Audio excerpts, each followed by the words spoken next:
Almost ready. Okay, everyone, if we could have just a moment of having your attention here for a second. This is like herding cats, Republicans. Hi, welcome everyone to the Santa Barbara County Republican Party's fundraiser. And who is our fundraiser for? Our local candidates. Yes, all of our local candidates. The money raised every night. I have some good news for you. Our team of Republican volunteers to Central Committee have worked very hard this election cycle. And we had 105 candidates step up to file paperwork to run for office. 105. 45 of them won unopposed, like Ramon Elias and Ed Cohen, wherever Ed is. We had, 45 altogether. 37 were registered Republicans, and the other 8 were all independents that lean right. So that was that's right off the bat, we had a good start to 2024. Now we're in lots of tug-of-war races going on around the county. We've got the mayor's race in Hilton, mayor's race Solvang, mayor's race in Lompoc, mayor's race in Santa Maria. And we have several city council people. We have many school board races across the county, and they are nervous. They are tight. We have a chance in this cycle for the first time ever to take over the County Board of Education.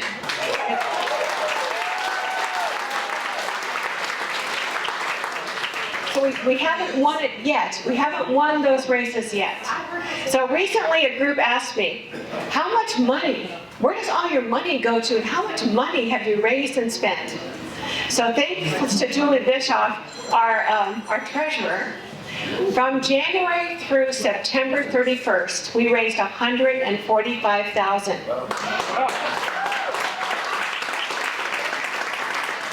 $75,000 was spent on our primary election, and the remaining part has gone towards signs, palm cards, and the slate mailers. And we have spent in that time period $142,000. So that tells you that this chair of this county party we are spending our money on our candidates and our offices. And our offices we have dirt cheap. Lompoc is given to us for free thanks to Jim Mosby. If you ever see him, say thank you. Thanks to Mike Fredericks up in Santa Maria. We've kept an office open up there for 2 years now, $500 a month. And thanks to Steve Grimes here in Santa Barbara, we have the office at 55 South La Cumbra. It costs us $550 a month for that. And thanks to the generous donation of people like Gary Vandeman, Kevin O'Connor, Jeff Turgano, Debbie Cloud. Thanks to the donations of a lot of people, and Bob Lovegren. And we have a lot of people that donate monthly. We have donations as small as $5, and we have donations that have come in as much as $5,000. So, and we've even had the Deputy Sheriff Association contributed $30,000 this year. Yeah.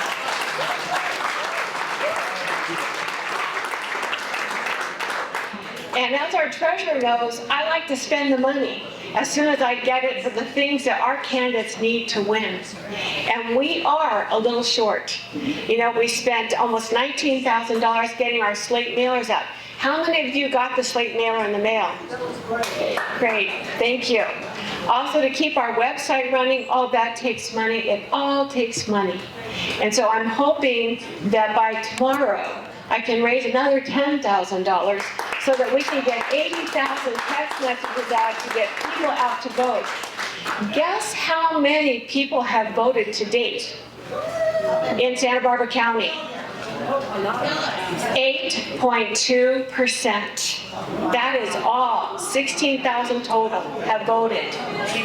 That means knows there's a lot of ballots sitting on a kitchen counter or in someone's car or in the back in the baby's bassinet.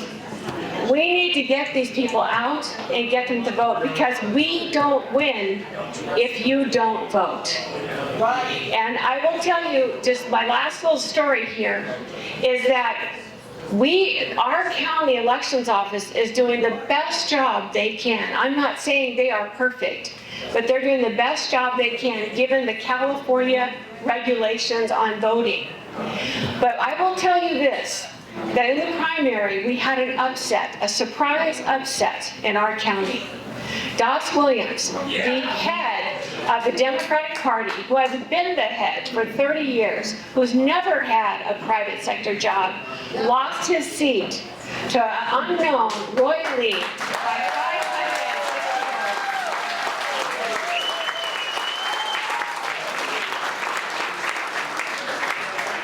And there were 30,000 ballots not turned in. Now, I will tell you, we were holding our breath on that race. We were wondering if there was going to be a big bucket of ballots showing up on the Democrat side, but it never happened. Many of our local races are won by 5, 6, 11, 19 votes. We all need to make sure not only that we have voted, but that our spouse has voted, our daughters and kids have voted, unless they're Dems, and then, and that your neighbors have voted. We have a program going on right now. We're reaching out to people who are between 80 and 100 years old that need help getting their ballots. If you would like to help call those people, make sure their ballots get delivered to the elections office, or at best put in the mail. We need everybody to vote. So with that, I'm going to introduce tonight our MC, which is Bob Nelson, Supervisor Nelson, who won a landslide election in the primary by 78%. Well over the percentage. Anyway, take it. All right. Thank you, Bobbie. Appreciate that. Hope I'm not too loud out there. Well, thank you all for... We're going to bring up the invocation. Okay, well, I'm going to kick us off real quick, and then we'll get to the invocation. Right. Sure. All right. As Bobbie mentioned, I won my election in March. I want to thank all of you out there that helped support my campaign. Without your help, we would not have been able to do that, so thank you.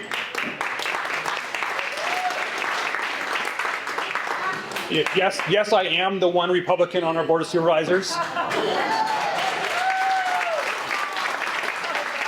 But I want to make sure I just point out, because some people think, especially down in the South Coast, that it's really easy up there in the North County, that it's just a sea of Republicans, a sea of working class. And there is a lot of that there, but it takes a lot more. You know, my district is only 7.5% advantage Republicans over Democrats.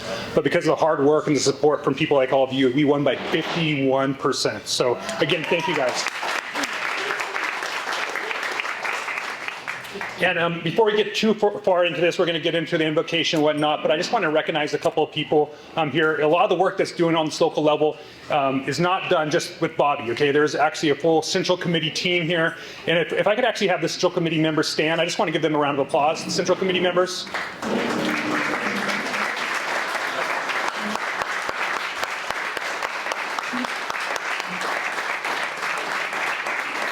These men and women are donating their time. None of them are paid to do this, and they're donating their time to make sure that we have candidates running for races, that we put on events like this, and that we are doing the best chance that we have to be successful in Santa Barbara County. It's definitely an uphill battle. We also have some candidates here today that I want to make sure that we recognize. I want to make sure our candidates that are running for office can stand for a moment, if they would stand.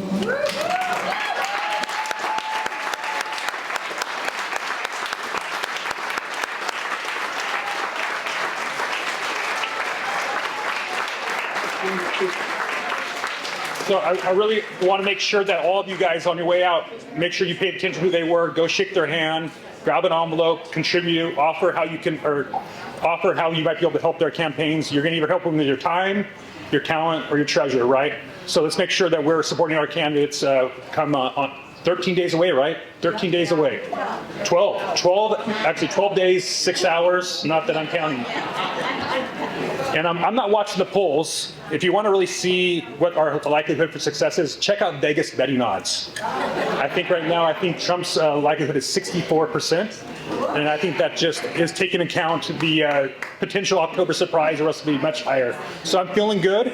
I see a lot of people in this room. And what I want to also say to all of you is that I want to see people in this room not just 12 days out from election, but this is a year-round involvement in our community, okay? What often happens is we all get excited for the presidential elections, and then after we win or we lose, we go back to our jobs. And that's all important stuff. We need you guys out there working hard, raising families, paying taxes, employing people. But we need to have you stay engaged. Don't just give just on election time, but you guys need to be giving year-round towards to helping candidates, talking about our issues, so that we can make sure that we have further successes in the future. At this time, I'm going to go ahead and introduce Tim Trembly. Tim is going to do our invocation.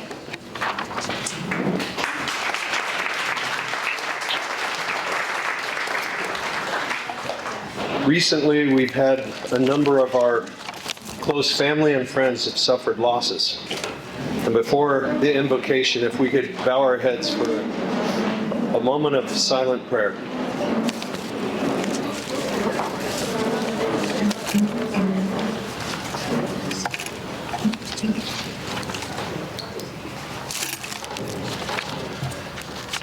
Lord, we rejoice in today's gathering.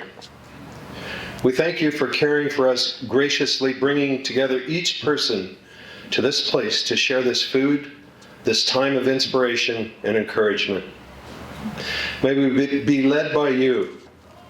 May you be honored by our conversations, decisions, and actions. We thank you for the privilege of living in this beautiful country, for our families, our loved ones, our businesses, and our homes. We thank you for our churches and our places of worship. We thank you for the freedom we have to use the gifts and opportunities you have given us to make this world a better place. Lord, we pray for our leaders. We pray that you give them the wisdom to make sound decisions and take courageous actions so that we may live in justice and peace.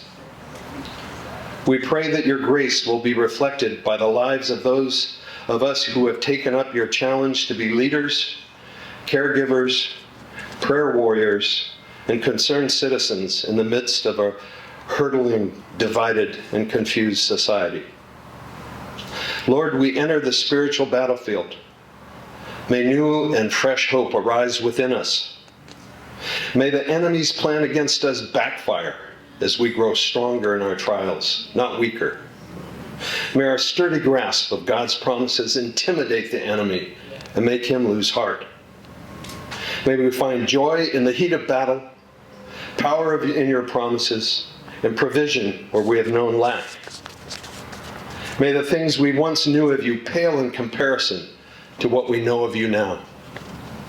Lord, you make all things new. You break through. Please come through for us. Let your love and justice be seen by all. We plead for you to strengthen us, to enable us to stand strong and experience your victory.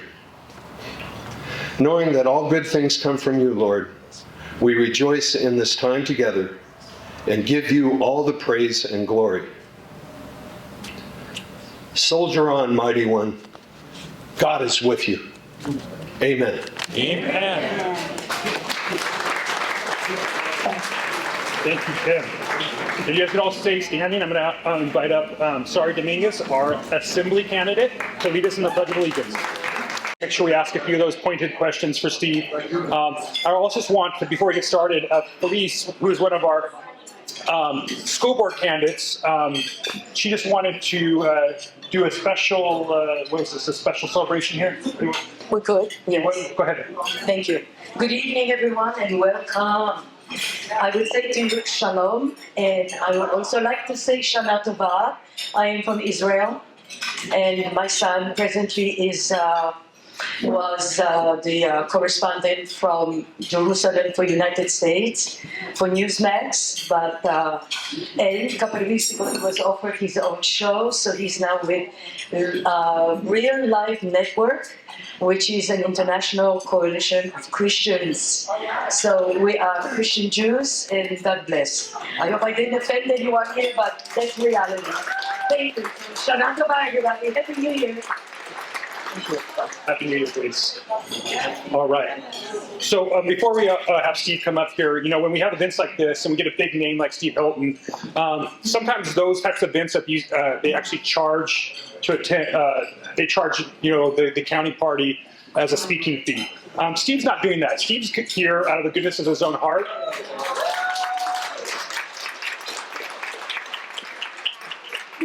Steve's doing that because he believes in the cause, believes in Santa Barbara County, believes in California, and believes in the United States and everything that makes us special. And so thank you, Steve, on behalf of everybody here, on behalf of the county party, for being here.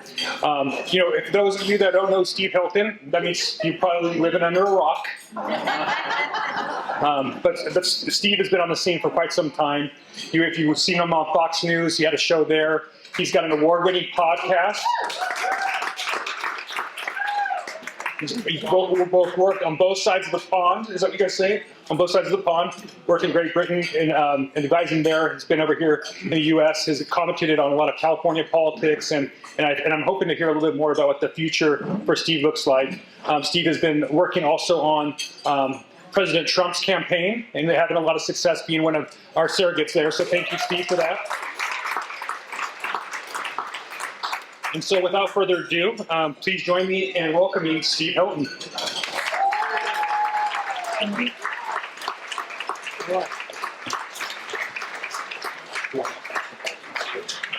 Thank you, Rob. Thanks. Appreciate it. Thank you very much. How are you doing, everybody? So I've got a lot of props up here. I'll explain in a moment. But just since we're talking about the other side of the pond, I've got to say a big thank you to... Is that a bit loud? How's that? How's that sound? Jan, that's you over there. Yes, Jan. So she really made my day. Can you just stand up for this? Because you said... Yeah? No, okay, you're not going to stand up. Anyway, when we talk about other side of the pond, Jan says, you're a Brit. I said, well, I'm not really, because I stand before you, by the way, as a proud American. Let's just get that right. But we like you because I think you have a relative who's a Brit. Son-in-law. Son-in-law. But we don't like those Brits because they're not conservative.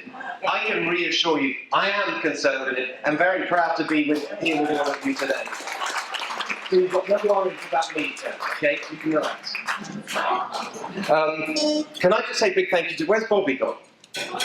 Over there. What an amazing, I remember the first time I had a conversation with Bobbie about doing this event, and I just felt the energy coming out of you.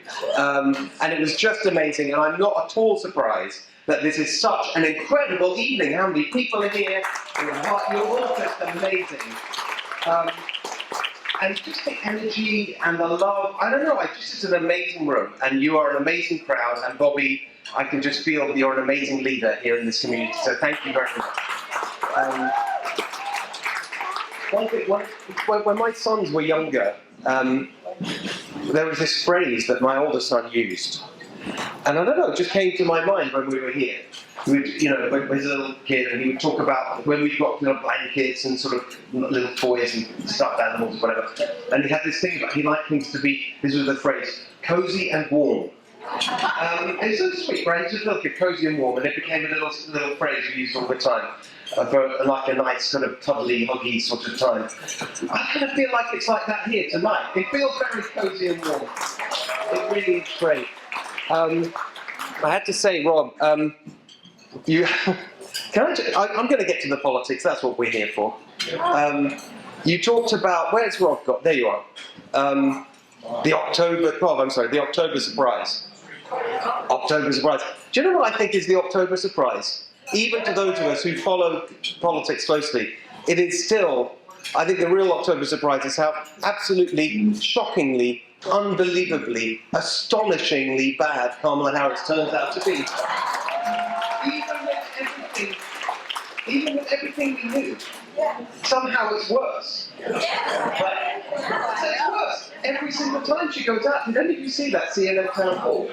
It's just unbelievable. I mean, that's the surprise. Okay, we knew, especially here in California, we knew how bad she was. But that's the real surprise. Did we think she would be this bad? It's just like unbelievably bad. You did, okay, fine. I don't know, to me, it's still a shock. That's the real surprise. And like, I mean, I can't even get into it. We'd be here all night. We could take almost every single. I didn't actually watch the event last night, the CNN town hall. I was speaking at an event in Marin County.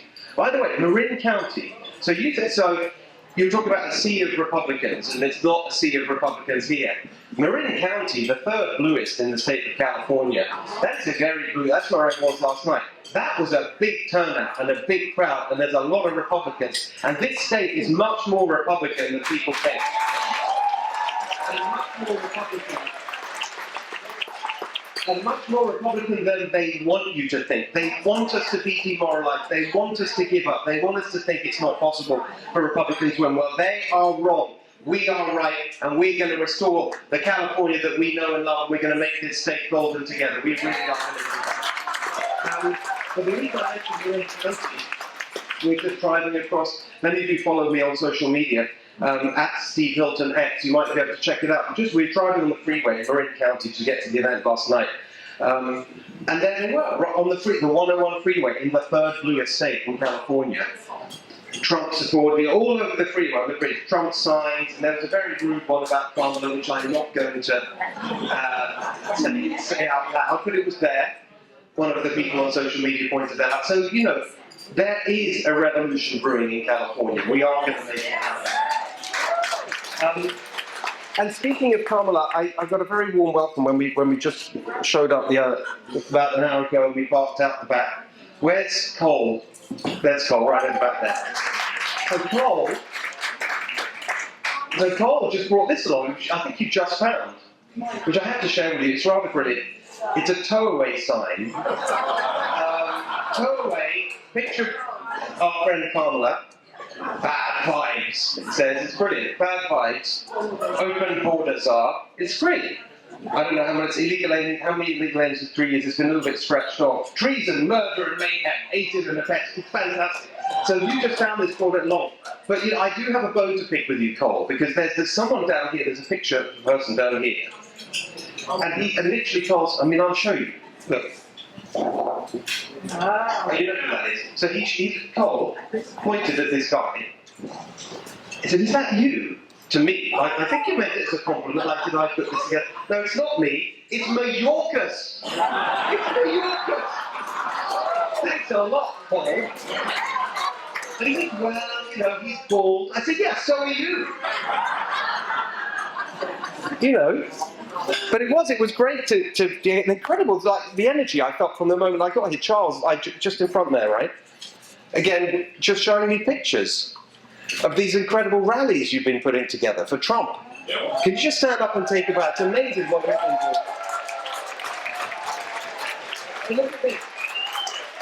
I definitely arrived in the right place. I arrived and literally within a minute of arriving, I have this shoved into my hand. And then Charles's Santa Barbara County, statewide, California MAGA takeover. So yeah, I think I'm in the right place. And they showed me some of the pictures. Yeah. And I loved it because it's just fantastic trucks. Yes. And I got to say, I love trucks. And I don't know where my colleague Josiah is. He looks like he stepped out. So we're on the road the whole time. That's what I've been doing. Yeah. Pretty much for the last year, actually, since I stopped doing my show. And when we rent cars, we fly around and rent a car. And usually we rent a truck because we like trucks.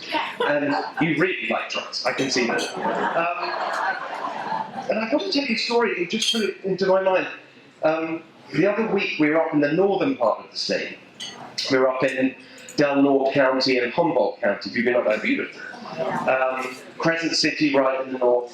That's what we flew to Crescent City, and then we did an event, the Lincoln Reagan dinner up there, and then we had Eureka in Humboldt County. So we went to the Avis desk to pick up the truck that I thought we'd rented. And there's all this paperwork flying out, like way more than normal. And imagine what Charles would have said to them. Just wait to what they said to me. I said, what's all this paperwork? I said, oh, it's an EV. I said, what are you talking about? I didn't book an EV. He said, well, that's all we've got. All we've got is an EV. So, okay, whatever. So we take the EV, and I said, well, is it charged? And he says, I think so. I said, what do you mean, I think so?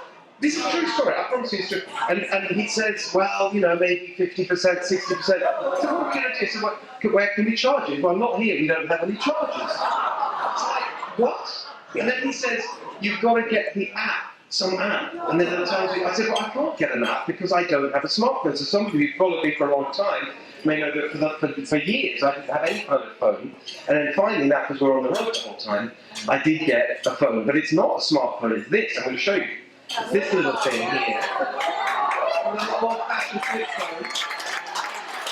And as a friend of mine said, so I made this joke. Apologies if you've heard this joke before. It's from a friend of mine. I'm going to repeat it. I said, well, this is the phone, the flip phone we're going to use to flip California. That's what we're going to do. This phone.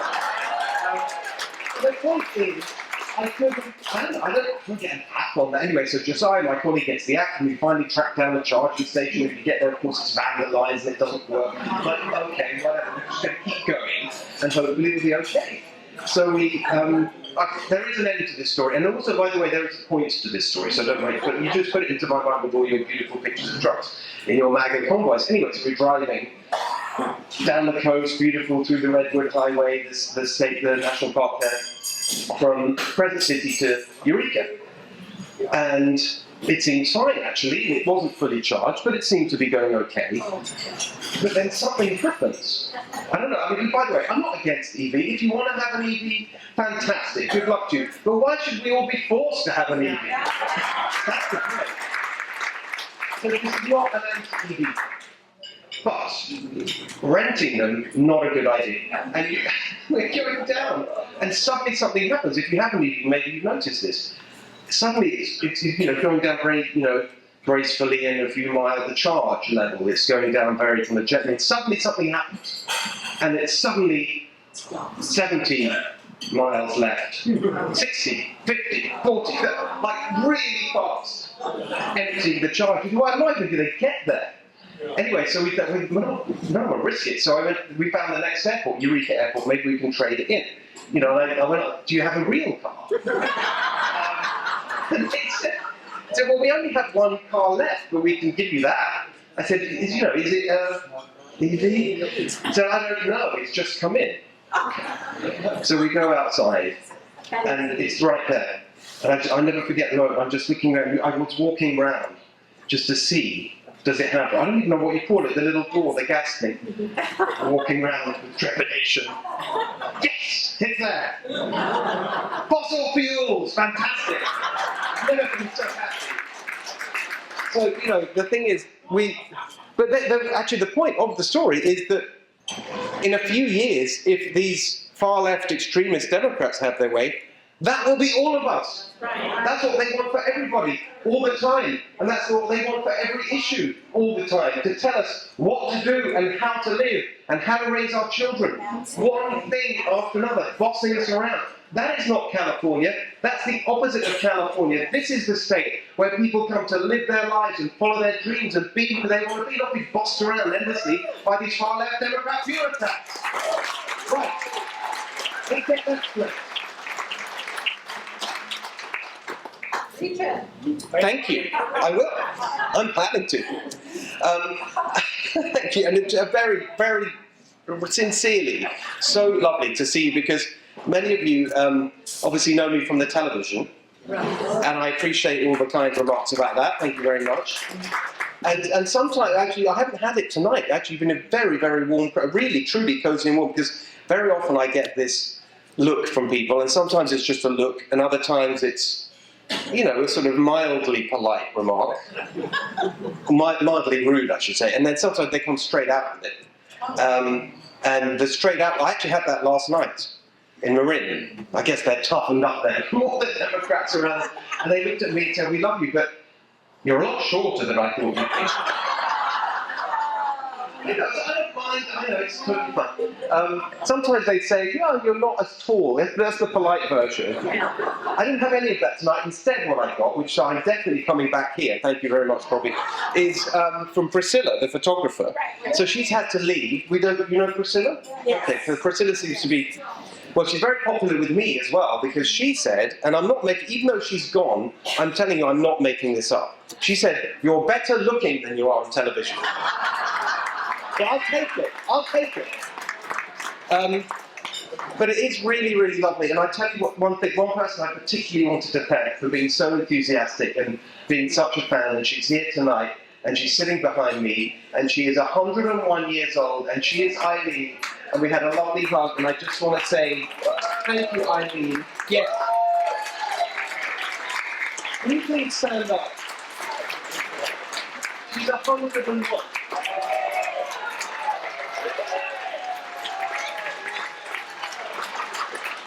You know what? Come and say hi. Come on, I think it's amazing. Yeah! It's an amazing thing. Honestly, when she told me, I literally couldn't believe it. Do you know Eileen? She's amazing. You have to check out her shoes too. She's not in flats. And she said, "I love you. I love your show. You're amazing. And I look at you. This is Eileen." Thank you. Thank you, Eileen. Tell them that you're not just 101. You're nearly. I'm going to be 102 pretty quick. And we're gonna. So here's the thing. It is our obligation and our duty to save California, so that Eileen can live in the kind of state that you and your children and grandchildren and everyone else wants to live in. We're going to do it for Eileen. Thank you very much.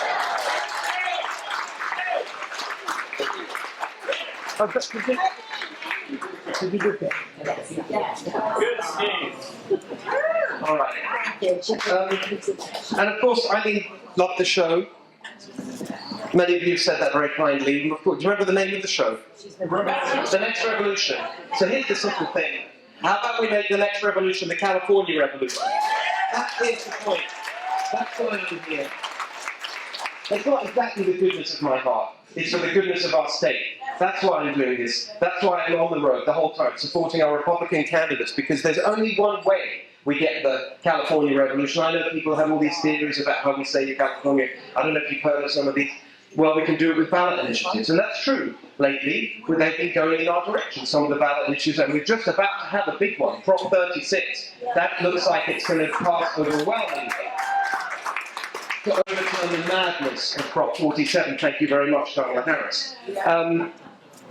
But of course, with these people who are in charge right now, by the way, who dare to lecture us about authoritarianism and being a threat to democracy, guess what they do when the voters pass a ballot initiative that they don't like? They overturn it. They literally just did that. Huntington Beach, I don't know if you noticed this in March. Huntington Beach, good friend of mine there, the mayor, Tony Strickland, fantastic, with his team. We love it. I know. So the voters passed voter ID in Huntington Beach. The next day, Newsom and Rob Monta sued them to overturn it, and then they got their cronies in the state legislature to pass a bill, which has now passed, to block any other place from passing voter ID. That's what they think about the voters, these people who dare lecture us about saving our democracy. They are the threats to our democracy here in California, because they don't really mean democracy, they mean their power. That's what they really mean. Yes. And so... Yes. I'd love for you to be my boss. Thank you. I told you it's a good crowd. So the thing is that when people say, well, let's do ballot, the other thing that I've heard, since we've been here about, just over 12 years, we moved here from the UK, got my citizenship 3.5 years ago. The right way. It took about 7 years. By the way, I'm adding to the total, so it's me. My son's got theirs a few months ago. My wife became a citizen. She did her ceremony a couple of weeks ago. So that's 4. I'm doing my bit. for new citizens who did it the right way, who are proud of this country and want to support the values that made America great. So we've been here all this time, and I've been hearing, and I've been more and more engaged in politics, and got to the point where I don't just want to talk about it on television and complain about everything. I actually want to do something about it. And so that, hence the last year or so, and hence what may or may not be happening in the next couple of years, which I can't really talk about, but some of you may have guessed. But the thing is that the other thing I've heard from people is, well, you know, Republicans can't win in California, so we have to do, the only way you get sensible stuff to happen in California is with moderate Democrats. Moderate Democrats. So how's that working out? The moderate Democrats in the state legislature, it goes left, left, left, further and further left. There is only one way we restore sanity in California, and that is to elect Republicans at every level of government. We need Republicans on the school board, Republicans on city council, Republicans on the board of supervisors, Republicans in the state assembly, in the state senate, and yes, statewide for governor as well. That is what we need to do to save California. And that's what I'm working on. That's what I've been spending my time on. We have school board Republicans right here already in this room. Well, this is the point. And everywhere I go, I see amazing people stepping up. And I just want to say thank you to all the candidates, all the current candidates, all the past candidates, whether you've won or lost, whatever you've done. It's fantastic. The only way we do it is for people to stand up and fight for their community, and fight for their values, and fight for their state, and fight for their country. That's the only way. So I want to thank everyone who's done that. And I just want to say a couple of things about some of the changes, because I mean, we could literally be here all night, and I know Bobbie's, you're already checking your watch, so I don't know how long I've got. We do want to get to the questions. I mean, you give a microphone to a TV guy, it could be a long night, I'm telling you. But I will try and wrap it up. Trump, like Trump, okay. Yes, well, it's not going to be that long. By the way, did anyone here go to Coachella, the Trump rally? They were like, well, of course you went, Charles, you probably organised that. Exactly. Fantastic. So that was great. So it really was amazing, by the way. It was an amazing thing to see. And the thing I just want to say, I want to say one thing about the policies that are going wrong. And I really am not going to depress everyone by going on all night about what a disaster everything is. And then I really want to explain how I think we can pull this off and why I think that California revolution is possible. But one thing that really, and we were just talking about it, Bobbie, and you see it, but it's so symptomatic of their attitude. Everything's going wrong. So look, if you want a simple way of talking to your friends or neighbours about why they should vote Republican and kick these people out. Because by the way, when we point out what's going wrong in California, so many people say, well, if you don't like it, just leave.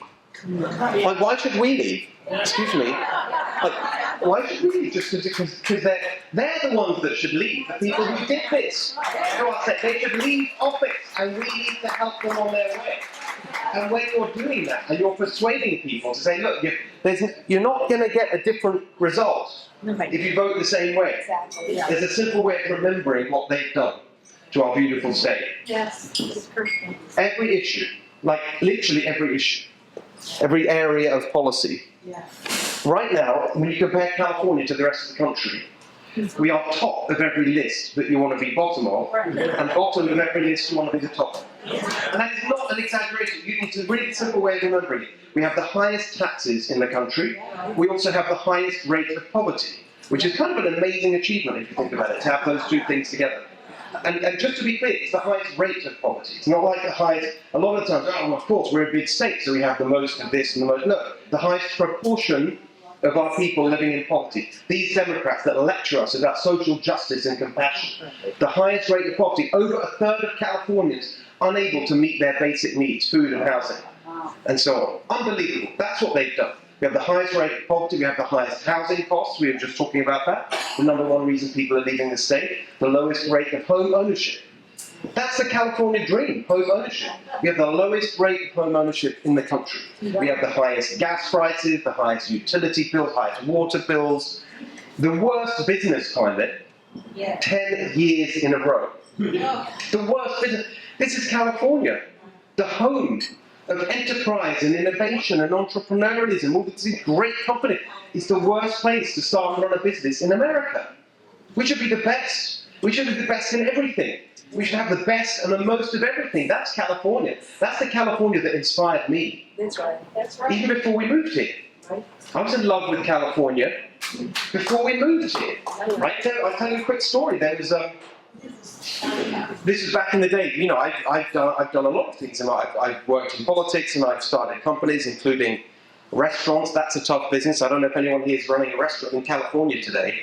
That is a nightmare, I'm just telling you. It's hard enough anyway, that business. And I've worked in the government, and I worked for David Cameron when he was the Prime Minister, but also when he was running Prime Minister. And we had, and I was in charge of developing the strategy and the policy platform. And this was going back nearly 20 years now. And there was an article in in a political magazine called The Spectator. Some of you may know The Spectator online, the US version. And it was an article about what we were doing, and focused a lot on me. But what our plans were, what the strategy was. And the headline on the article was California Dreaming. This is before we lived here, before we moved here. And it said, Steve Hilton, David Cameron's policy guru, wants to make the UK more like California. And that is true. California was an inspiration. And not that long ago. This is not like 50 years ago. This is 20 years ago. Less. Is there a single policy advisor to a single political leader anywhere in the world that would want to make their country more like California today? And so that's just sort of a simple way of capturing their failure. And then if you want to look at the different areas, I mean, we can go into all of them, but there's one area of policy that just symbolises the madness of what we have now with this one-party rule from the Democrats. I mean, we could pick anything, but the one I just want to talk about briefly is energy. The energy, and I know it affects you all here as well. We were just talking about that. Yeah. So the big thing that you see now on all of these policy areas from these Democrats is a total absence of common sense or practicality or anything resembling the real world coming into their thoughts. It is totally ideological. The far left ideology, the extremism, and the climate extremism is the most insane version of it. So this is what's happening right now, and they keep adding it, they keep making it worse. So we use, just to take one industry that you know very well around here, the oil and gas industry, our energy industry in California. So we use roughly, if you average it out over the year, around 1.6 million barrels of oil, roughly, a year. We could produce all of that here in California. Yes. All of it. Yes. And we used to. Yeah. We are now producing about 400,000? No, 300. 300. So someone who knows what they're talking about. The numbers keep going, they keep ticking down. It's now about 70% of our oil that we use is imported. How is it imported? On giant super tankers, traveling the world from Saudi Arabia and Iran and Ecuador and Venezuela, running on bunker fuel, the most polluting form of transportation on the planet. And it's not clean. And it's dirty. It's filthy. Yeah. Producing more carbon emissions than all the cars on the road in California in a year put together. In the name of climate. That's right. Right? That's what they're doing. Instead of producing it here, the cleanest production in the world, or in Cohen County, where I was the other, we were arguing about who does it clean. It's a nice contest. By the way, I was in Cohen County. It reminded me, I was speaking to the energy industry there. Great people, great community. And everyone thinks of Bakersfield. You're from Cohen? You're from Cohen, so that is why you know what you're talking about. We're associated with it. And that's where I was, and I was sitting in the front row of the event before going up to speak next to the mayor of this town. And it just reminded me that, yes, I'm an American now, and I'm a very proud American, but I still have the accent. And I know that there are certain words and I especially realised it that night. There are certain words that when you say them in an English accent, it comes off a little hoity-toity. And you just got to, you know. And so I'll tell you the name of this town. I'll tell you how I said it, and then I thought, no, I've got to say it the right way. The town, a little bit northwest of Bakersfield, in Cohen County, Taft. Taft. No.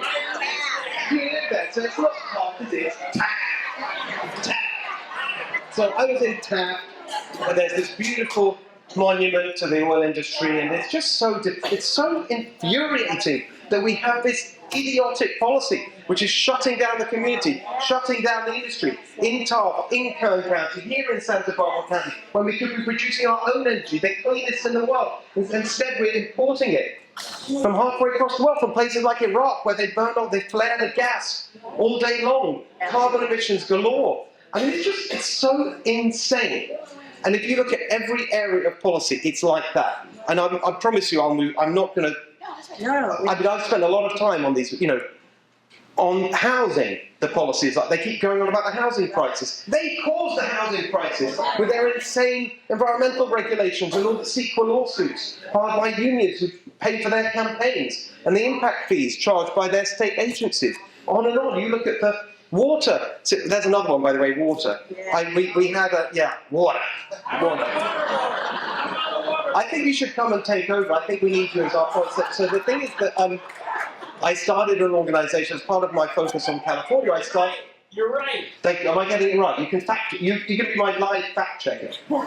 Very good. I'm fact checking you. Very good. So you'll see on the table, some of you, this little form, this thing here, another one of my props. Keep in touch with Steve Hilton and Golden Together. So Golden Together is the organisation I started about a year ago.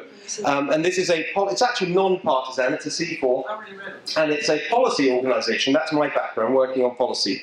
And in fact, the last thing that we worked on, we've taken a little break now because it's election season, but we're going to be resuming and picking up the pace actually next year, for reasons that you may have guessed, with our policy publications. The last thing we did was on water, right? And the publication was, we put out a policy paper on, we called it Water Abundance. Water. Because we can and should have abundant water here in California. We have all the water we need for our farmers and our industries and for all the uses we can have. But they're stopping us from having it because of this insane ideology of the climate. And all it means is that instead of being the best place in the world where we can have abundant water and energy and housing and all the things we need to live the good life, instead of that, it's you can't have this. Do you remember when the Democrats used to be, yes, we can. It's all about, yes, we can. No, you can't. No, you can't. No, you can't have energy. No, you can't have a gas car. No, you can't have water to grow our crop. On and on. No, you can't. No, you can't. We got to change all that. We got to bring back common sense to California so we restore this state to where it can be again, the most amazing place in the world to live, to start a family, to raise a family, to start and grow a business. That's what California needs to be. And here's the thing I'll leave you with. When people say it's not possible, I just want to give you some facts. Maybe my fact checker here will dispute this, and I'm very happy to hear that. This is the last thing I'm going to say, and then we'll get into your questions.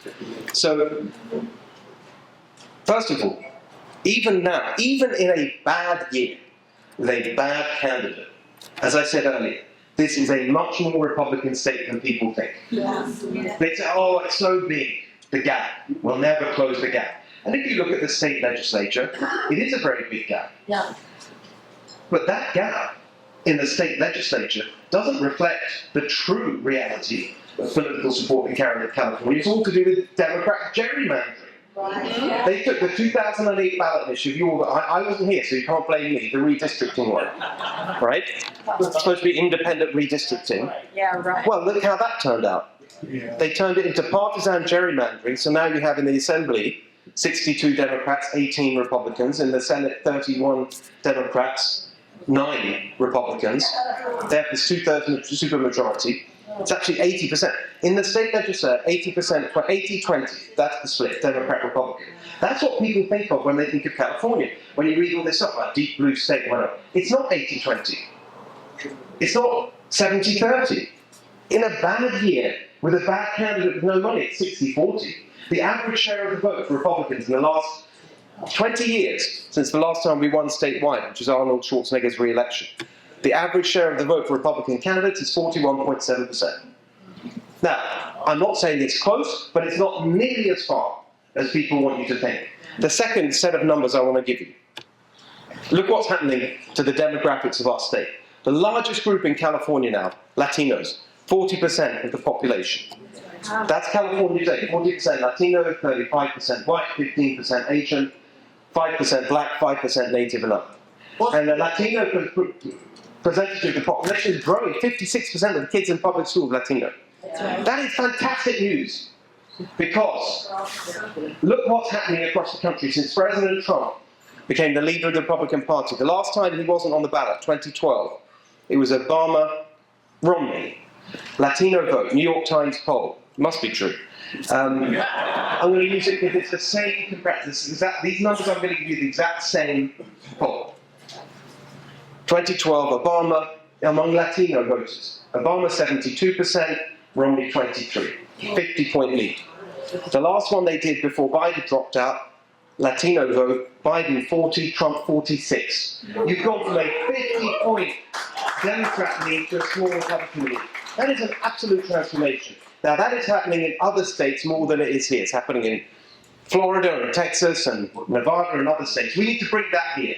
That is the way we win. And the final thing I'll say is that we win by being positive. Yes, we can point out everything that's going wrong, but we feel that, we know that. We need to be the party of solutions. We need to be the people who understand and will deliver the California dream. That is what it's about. And the California dream is not a complicated thing. It is what everyone comes here for. To have a great job where you keep enough of your money that you can raise your family in a home of your own, in a safe neighborhood, send your kids to a good school so they have a better life than you. The California dream. We are the party that understands how to deliver that. That's what we run on, and that's how we're going to win. Yeah. And when we do that, we'll be doing it not just for ourselves and our families and our communities and our neighbours and our children and grandchildren. It's bigger than that, because California is bigger than that. That's right. It means more than that. Here's something I say every time, so forgive me if you've heard me say it before, but it's really from the heart. I read this when I was reading about the history of California last year. It's a beautiful phrase. California means to America what America means to the world. Yes. Yes. And so if we think, as I know we do, that America is the greatest nation on earth, the greatest nation that's ever existed, then California should be the greatest example of that. Yes. California should be the best of America, the best of everything, the absolute essence of hope and opportunity and dynamism and energy and innovation and all those great things. That's California. That's what we're going to fight for. We are going to fight for California. We will save California. We will make the California dream a reality for everyone and make this beautiful state that we love so much truly golden together. Thank you very much.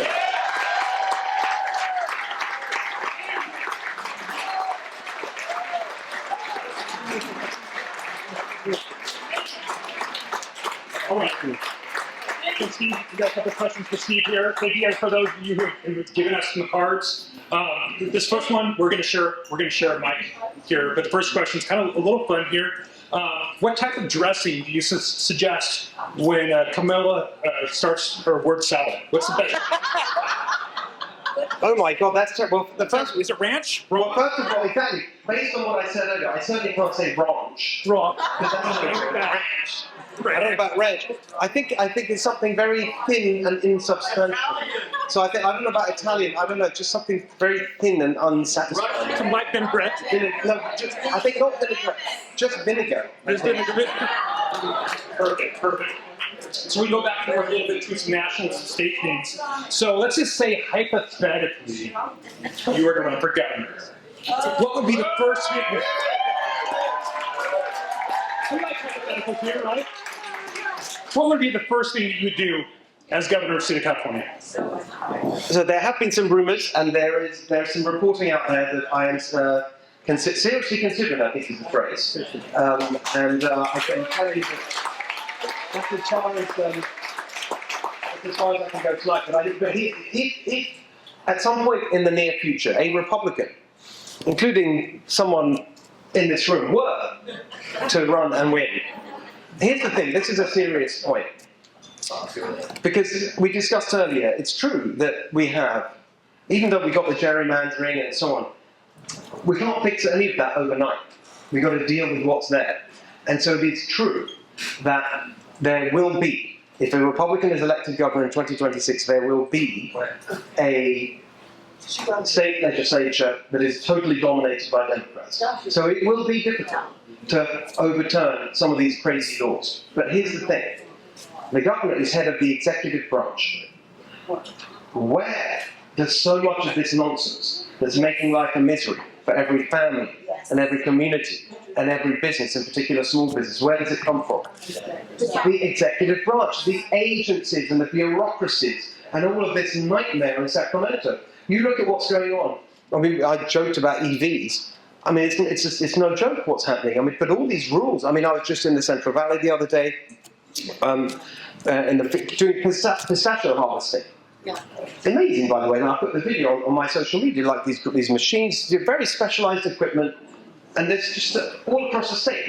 They want to electrify. How's that going to work? I mean, literally. I was talking to farmers, how are you going to do it with electric vehicles? It's absolutely impossible. Instead of a machine that does the whole field in one day, they're going to have to be going back, recharging. There's no chargers out there. Where do they even go? The thing is going to have to be twice as big because of the size and weight of the battery. That means it won't be able to fit through the trees. I mean, it's just that's just one tiny thing. They want to electrify the cars and the trucks, the trains. So we're going to have, when freight comes across the Sierras, you have to put it on a different train for California. I mean, it's totally insane, right? Insane. But where is it coming from? They didn't actually pass a law with these specific details in it. This is all regulation that is specifically put out there by CARB, the California Air Resources Board. And so, just to take one example, we need a low-carb diet. And CARB, the water resources, and on. It's all these agencies, these bureaucracies, this endless supply of bureaucrats and busybodies telling everyone what to do. This is why, I mean, it's an amazing fact that we found when we were doing our policy paper on the business climate. The budget of the state of California has doubled in the last 10 years after inflation.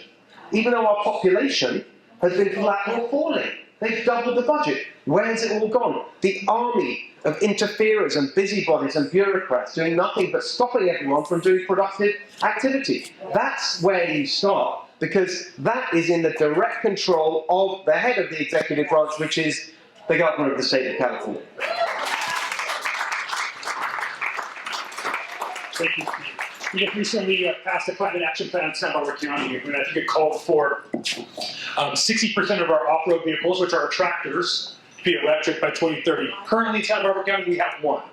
So a long way to go, long way to go. So the next question is about this gap, how far apart we are from the other side on these issues. Where are some places for compromise that you see that are low-hanging fruit?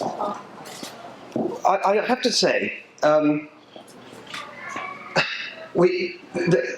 way I would put it is, we would be looking for the people who've been pushing this far-left ideology to compromise with reality and with common sense. And I think that for too long there's been this attitude, again, I'm just repeating what I've been told, that the Republicans have assumed that the only way you get anywhere in politics in California is to be a little bit like the Democrats. I just think that's completely wrong. Yeah. Why? Because the facts are on our side.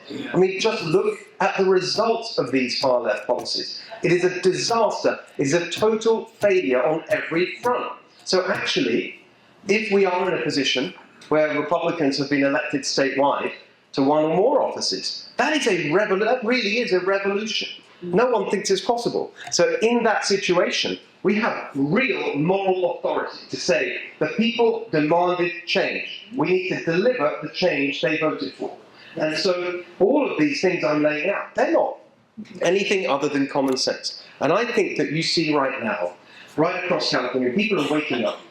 And we need to really be part of that process and say, look, these things that are happening in your life, whether that's the housing crisis and the cost of housing and all these things, one thing after another, the nightmare you have running a small business, it's not because of the weather, it's just not because of some natural phenomenon, this is the direct result of Democrat policies. We need to pin it on them. We need to be very clear that policy choices are driving this disaster. And so you're seeing signs of it. And my fact checker here is shaking his head, but I'm telling you, look what's happening in Los Angeles right now. George Gascon is going down. He's going to lose that election. The people have had enough, and they know they need change. Look at what's going on with Prop 36. That is going to pass. Look at the polls now about California and people thinking whether it's going in the right or wrong direction. Big majority saying the state is headed in the wrong direction. 66% the last poll I saw. Okay, you may say, who on earth are the 34% who think the state's going in the right? Probably the big, Oprah living in Montecito. It's fine for her. The rich people can deal with all this nonsense. So I think that the signs are there. I'm not saying it's going to be easy. I do not think it's going to be easy. I think it's going to be very, very difficult to pull this off, but it's not impossible. And that's why we all have to fight for it. We got a few more questions for Steve, and I know somebody has some good questions. Steve will be around for a few minutes, try to grab on his way out. Make sure we go ahead and go on his website, make sure everybody grabs one of these, and we plug in to Golden Together. I've got a lot of questions about election integrity. A lot of people are concerned that their votes aren't going to count. They're concerned about shenanigans out there. Can you give us any good news? Can you give us some hope here? I think that it's very simple, right? We can pretend the world is different to what it is, but we've got to deal with the reality. So, of course, it's insane, some of this stuff. I remember the first time I heard the phrase ballot harvesting, I thought it was a joke. I thought if it was real, they wouldn't give it such a corrupt sounding name. So crazy. Ballot harvesting? What are you talking about? Well, it's real, and surprise, surprise, starts in California. Now it's the law, and everyone. But the point is, yes, it's the system that we have is completely preposterous, right? But what this months of voting and counting, and of course, it's just ripe for shenanigans, to use your term. And I don't understand why we can't run our elections like pretty much every other developed country. Certainly that's how it was in the UK when I was there, which is very simple. Vote on one day, count on one day, results on one day. How hard is that? I mean, everyone else in the world needs to do it without any problem. So, of course, we need to change the system, but we won't change the system unless we win with the rules that are there, however much we hate them. And so that's why the good news is that you have President Trump from the top down, the Republican Party. Bobbie was saying it, it's incredibly important. We've got to go, whatever we think, we've got to bank the vote early. Why? Because that means that the party and all the volunteers and many of you in this room won't need to chase up Republicans because you know that you voted. So it's incredibly important. The answer is to win using these rules, because the thing that is very true, like whatever we think about what may happen, there's only one vote that you can guarantee won't be counted, and that's the one that isn't cast. And so there's no shortcut, there's no substitute. We have to go out there and get every single vote, work incredibly hard, harder than they do, harvest more than they do, and beat them at their own game, so eventually even they come to their senses and get rid of these stupid rules because they realise that we're winning using them. That's right. Thank you, Stephen. And we all have been hearing about how. Well, he says he wants a question. Well, no one's going to go crazy. You start asking questions. No. Right, go ahead, Ramon. Let's go. You can the fact checker, please. Okay, Steve. So I look around. Oh, here we go.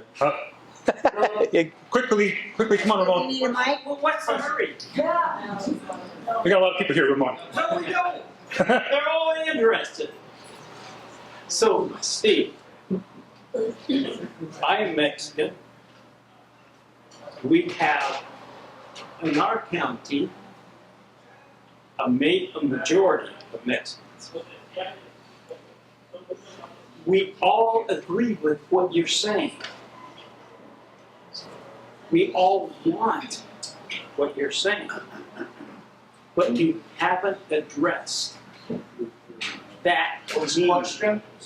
The question is, how do we satisfy in our county, in our state, which is also being inundated through Democratic or Democrat policies, that issue, we're with you. I'm with you. Which issue is it? I'm with everybody here. But I don't see it. I don't see it. So please, address that. All right, I think the question is Ramon, and I appreciate Ramon. Ramon actually has been serving some significant leadership roles in our county on various boards.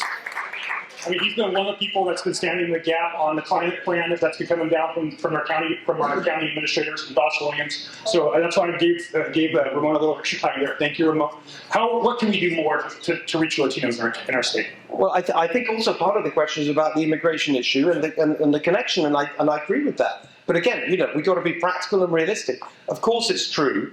I mean, I'm an immigrant. I'm an immigrant twice over, by the way. I mean, some of you may have heard me talk about this. Hang on.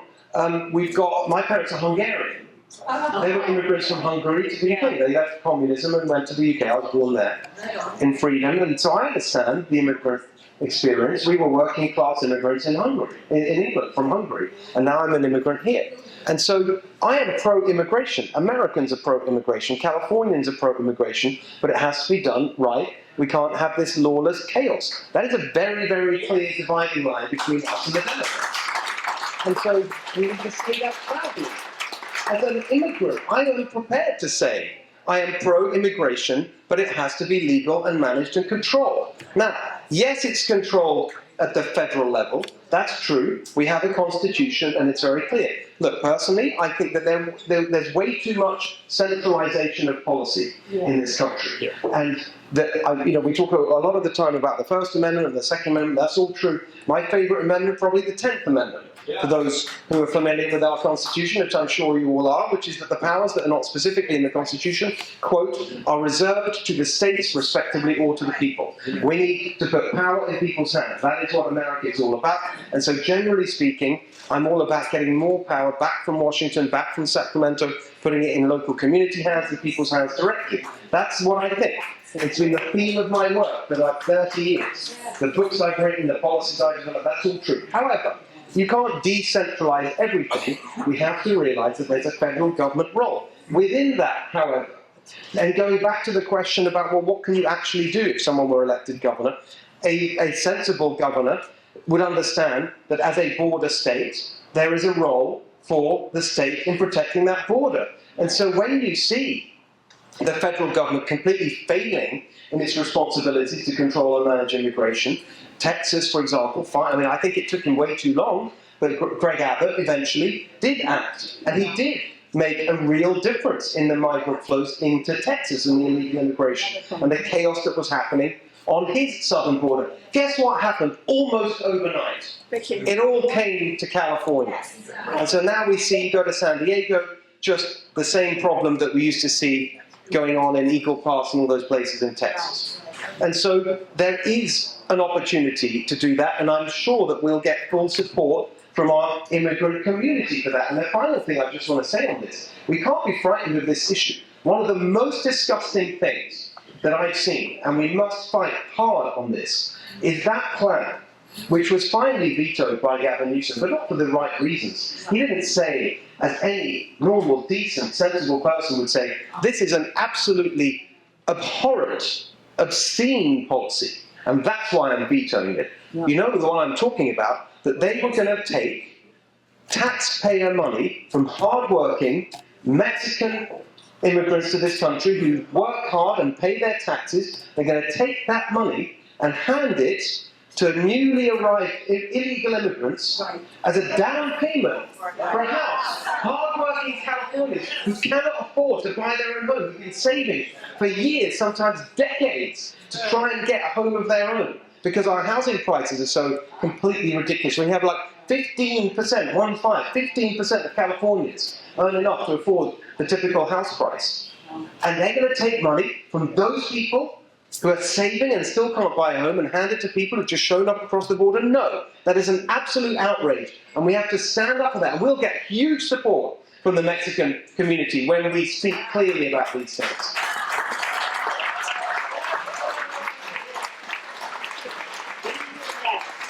Okay, so we're going to wrap up with one last question here. You've been spending a lot of time on the campaign trail, working, not on your campaign yet, but for President Trump.